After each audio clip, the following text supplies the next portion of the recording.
then right on to the next session. This session is also hosted by the Cybersecurity Council. And this session we're talking about Cyber Future Leaders, that is Managers Hub. And taking this session is a CyberPulse instructor, and it's going to be coming up on stage. Please put your hands together for Mohammed Dafar.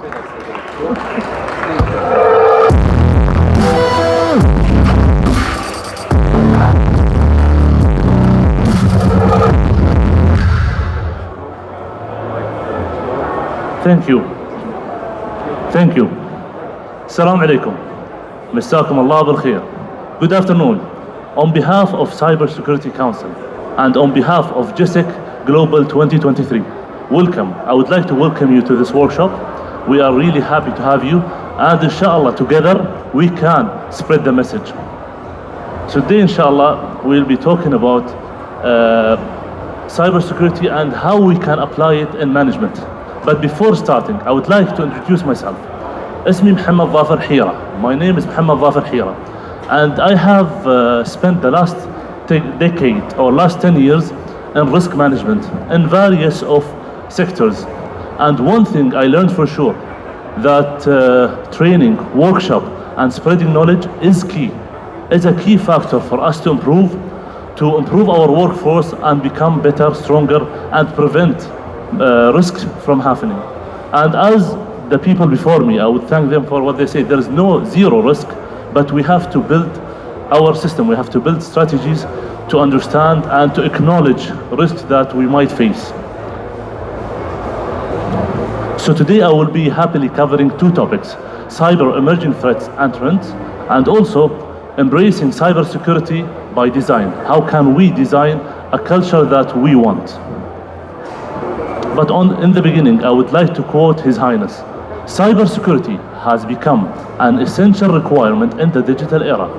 As the world has become more connected with the spread of the smart technologies. His Highness Sheikh Hamad bin Rashid Al Maktoum, Allah Yahfadhah, Vice President, Prime Minister and ruler of Dubai. So with this excellent quote, I will start the workshop, Cyber Emerging Threats and Trends. Now, with a show of hands, how many here have already more than a basic knowledge of cybersecurity? I would guess more than half. Amazing, mashallah. So we already know about cybersecurity, what it is and how impactful it could be. But let's start with some numbers. Let me get your attention with some facts and scary numbers. Usually facts isn't the eye-catching figure, but those facts are eye-catching. So starting with the top at the left, we have in 2020 an increase of 250% of attacks in the UAE alone. We're talking about 250% increase. That's terrifying. And talking about big numbers, look at the next one, $1.4 billion. Yes, I'm saying billion with a B. $1.4 billion has been the cost of cyber attacks over a year in UAE. And you could say, over a year, how could that be? We are talking about billions and in dollars. Well, we have to take in consideration, and please take photo of those figures. I would be going fastly. So we are talking about any type of cybercrime in UAE. It's not only one government sector, it's not all the government sector, it's everything, everywhere. Me, you, families, government, public, private, everybody. Police included, courts included. So the whole cost on the government reaches to $1.4 billion. So here we see a window for us to contribute, to make a change, to help our government reduce cost and prevent attacks from happening. So we can go, you can take a picture, but we can go down here talking about our beloved country. UAE in 2018, they have discovered that UAE has become the second most targeted nation in the world. That's also a scary figure. The second most targeted nation in the world. And now we know that UAE, Saudi Arabia, GCC in general is very targeted. Now we can ask ourselves, why is that happening? How come we specifically are being targeted more than other nations? Well, the answer is simple, and the answer actually it's nice. because UAE and the GCC, alhamdulillah, in general, have becoming more and more important in the world ranking. We have taken first places in so many categories, and with such great exposure, also, we caught the eye of a lot of people, a lot of organizations, and always there is the other side, always there is the crime organization, those who don't follow the law, those who wants to take what they want in whatever way it is. So this puts us in front of risk, in front of attacks and hazards, and we should address that. As managers, as leaders, as a family person, we should address that. And okay, I believe you took a photo, so let's go. I want to share one more number here. So 90% of data breaches is due to phishing techniques or phishing attacks. So some of you might ask, what is phishing attacks? Now I will cover more, but also feel free to take photo of this stats. Now again, usually the icebreaker wouldn't be numbers, but I think such numbers got your attention. So I'm happy now to proceed to the next layer. So now we have understood how dangerous it is, how impactful it is. So how does it happen? One might wonder, how does it actually happen? Well, we should understand how it happens. I'm going to talk about two areas, starting from the left. In UAE, alhamdulillah, we have, especially in UAE, we have been blessed with so many new technologies. And as His Highness said, with the spread of the new technology. Alhamdulillah, we are not only aligned with the latest technology, but leading with the latest technology in the government and in public. So starting with IoT, Internet of all things, smart cities. We have artificial intelligence. We have blockchain technology, cloud computing, robotics. Each one of those categories, you would be shocked and amazed to just check the government sectors, how much they use them. Right here in Gisec, there are launches of government sectors launching applications using artificial intelligence, robotics, and different technological, let's say, tools. So what happens? How do we get hacked? How do those people use their systems to get through us? We need to understand two things: social engineering and malware. And again, with a show of hand, what's your understanding? Who understands what social engineering is? MashaAllah, almost half. Excellent. So as half of you know, and for the rest, I will put it in the most simplest of terms. So social engineering is the understanding of the human nature. How we think, how we behave, how we feel, what we want, and what we fear. It is as simple as this. I'm not going to give you the dictionary and the long-term definitions. It is just that. People who want to manipulate others will understand how we think and what we want. So it is again the understanding of humans and how we think. Then we go to the malware. Again, it's a software. It's a software designed to infiltrate a system, a wall. And once it goes into the wall or into the system, it spies, it blocks the user or the host out of the system, or damages, steals. There are many things that could be done from the hacker side. So what they do, after they get through the system, they use mostly, as we see, 90% phishing technique. So phishing techniques, I would believe most of you had experienced this somewhere in your life. It's a regular email, could have a name of a colleague of yours or a person who is in your company, and would have a title very, very official looking, a title, a subject, very official. And usually they use a hook to get you to press that URL, to get you to press that link. So it might say salaries, bonuses, travel tickets, warning, meeting, whatever it is.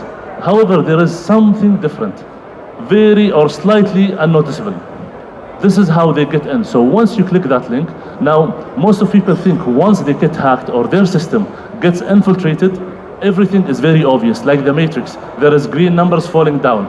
It's nothing like that, I assure you. What happens in a lot of time is nothing happens. You just click the link, nothing actually happens from your end.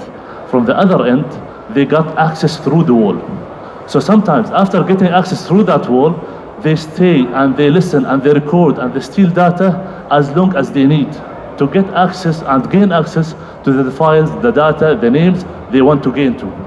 So this is how dangerous it is. It could be just a link that you just pressed once and you never remember again. But for them, it's a strategy. And phishing attacks is very similar in technique and tools to the phishing attacks, but there is added to it the phone calls, the scams. And I would believe in the last 18 months, we all had this phishing attacks, calling from the bank, somebody calling you from a local number, giving you your name, your personal details, and asking for some more details. And this happens. The question is, how did they get my phone number? How did they get my name right? How did they get sometimes my Emirate ID right? Well, there was an infiltration. There was an attack. Some data was leaked, but not all of it. Alhamdulillah, not all of it. That's why they're calling you to take the rest of the data and steal your money. So this is what happens. So we should be really aware of how they do what they do and perform it. So now knowing all those facts, what did our beloved country do knowing this? MashaAllah, we are, alhamdulillah, leading in so many sectors. So starting with the UAE cyber crime law. Now cyber crimes in UAE is a law, it's a law, there is a whole law registered for the offenses that could occur. So before cyber crimes was that spread, it wasn't registered, but alhamdulillah, it is now registered. So it is now a crime that you can go to court, you can go to police and report it. And inshallah, you will get justice. Second is the UAE data protection law. The UAE data protection law is to protect your data, my data, everyone's data from being stolen or misused.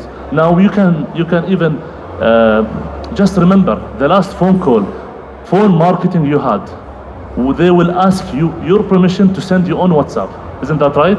They didn't do that before. Now the government is cornering them without shutting down the businesses because they are legitimate businesses. However, they're trying to push people to buy.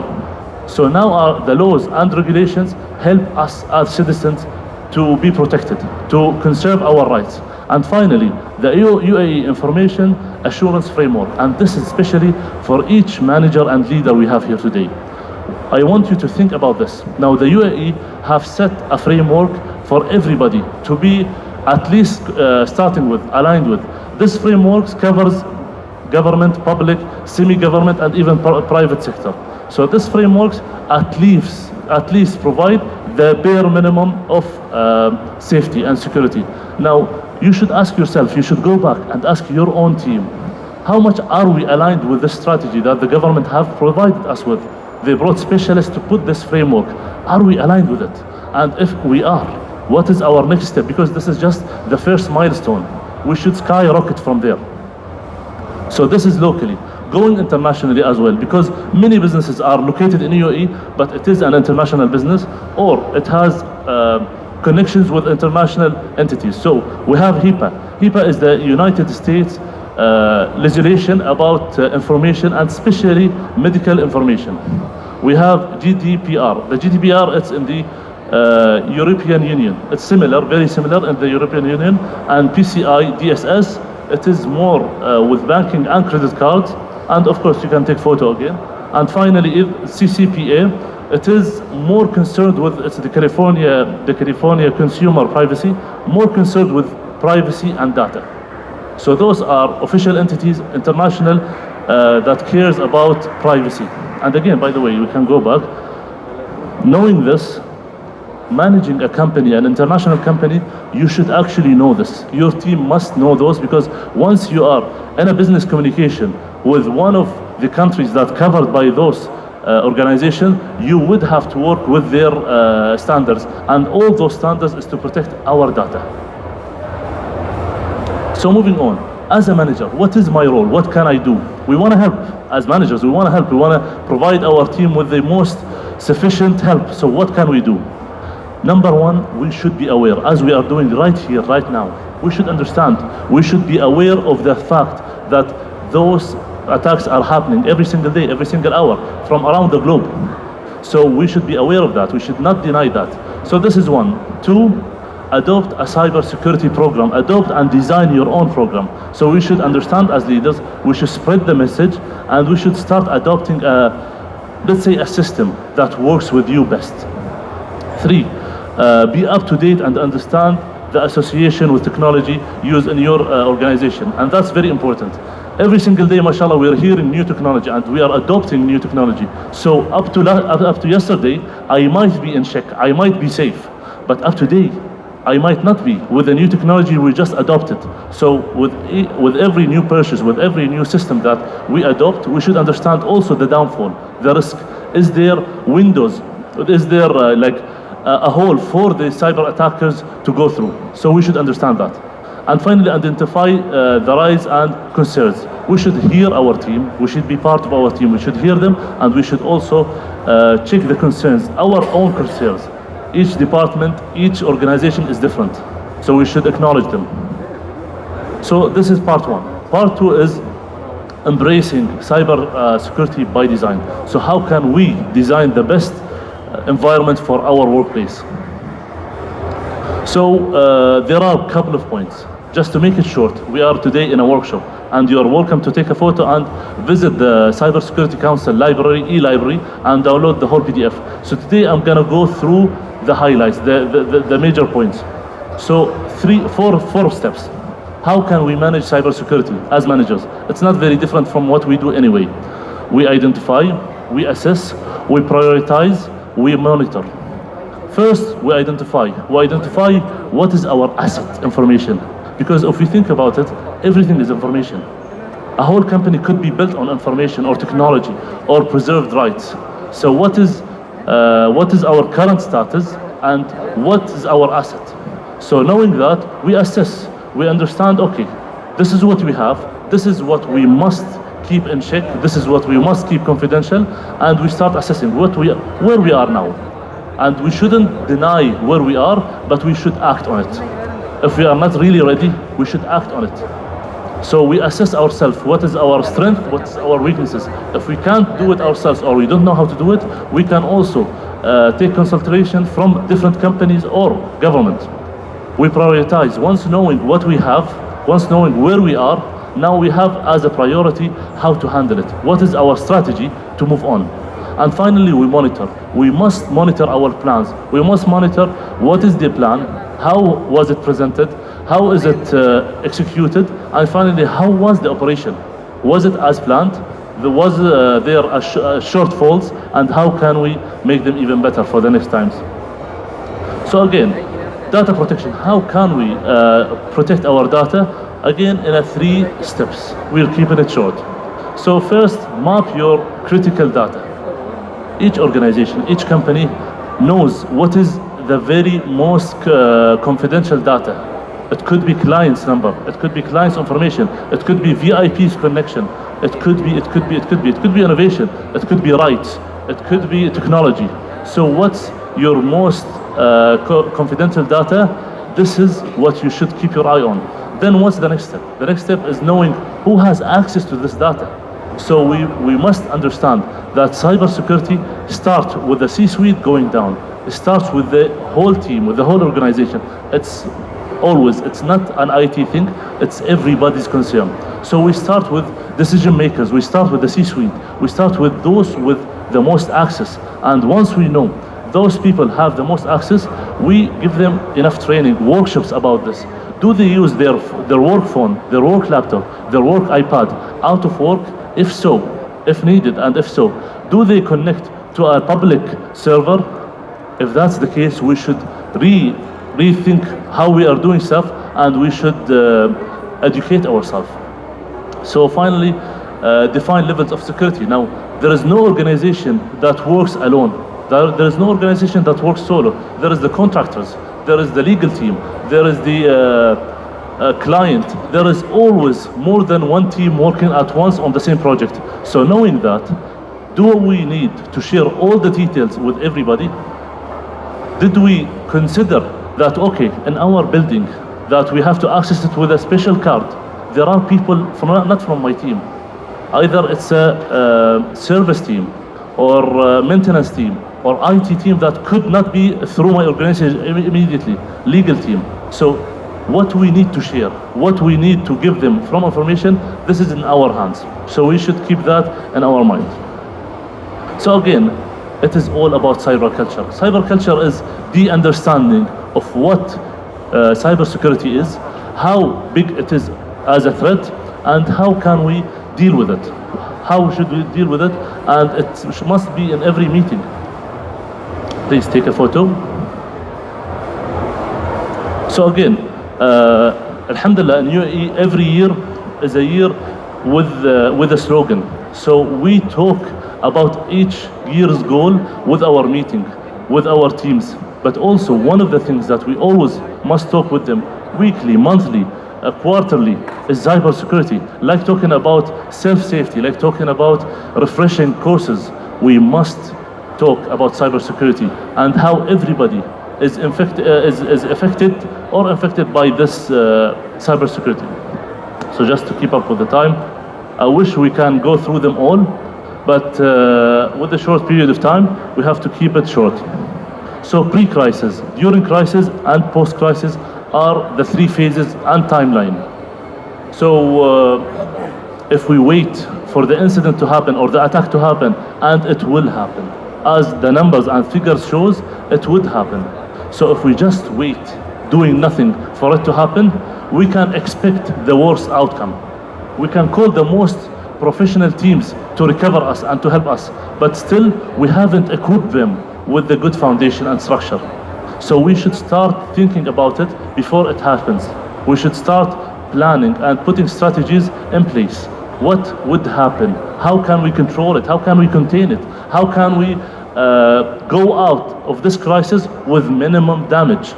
It's not if it's gonna happen, when it happens, how ready are we? So that's pre. And during is the operation, is the training, is the drills, how much we are integrated with our own systems that we adopted. And post is learning. We have to recover, we have to go back to being operational, and we have to perform as good as we were. So this depends on those three phases of timeline together. So in case, this is as a general information, and as managers, we should know who to contact in case of an emergency, in case of cyberbullying, cyber attack, phishing, scams. Who can we contact? So we can contact Dubai Police, Abu Dhabi Police, Sharjah Police. We can call e-crime. We can contact My Safe Society, Mujtama'i Amin. We have those 5 channels, and as managers, you can always contact Cyber Security Council for strategies, for consultation, and also for reporting whenever things actually happen. With this slide, let me keep this slide for you to take photo. So with this point, I conclude my presentation. If anybody would like to ask any question, I would love to answer them with all my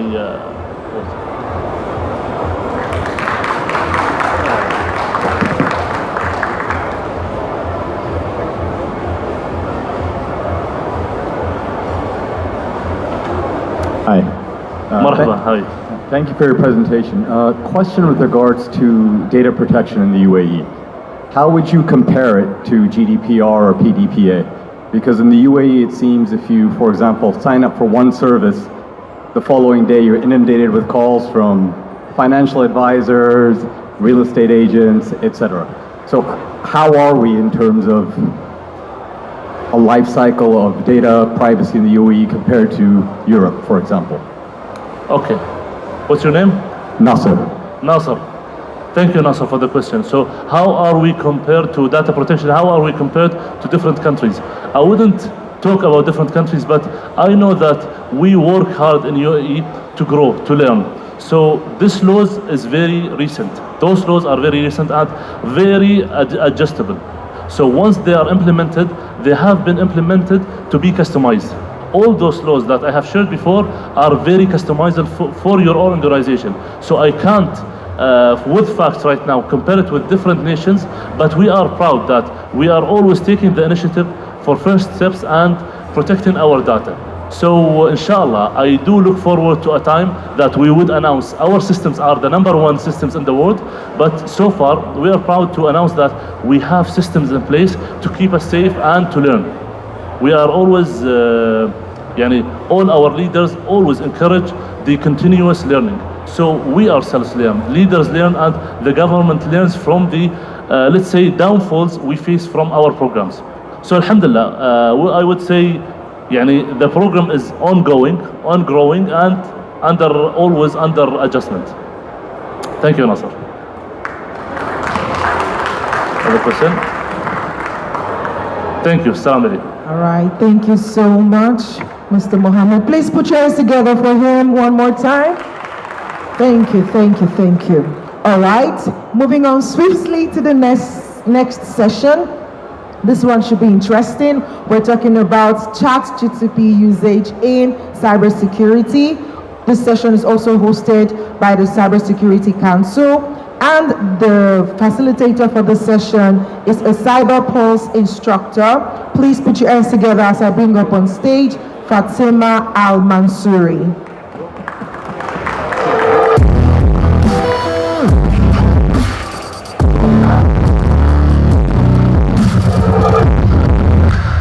Assalamu alaikum everyone. Good afternoon and thank you so much for joining this session. My name is Fatima Al-Mansouri. I'm an incident response manager at Ittisalat by E&. We would like to thank the Cybersecurity Council and the Women Union for this opportunity to be here with you today. So first, let me start with a simple question. I want to ask you, who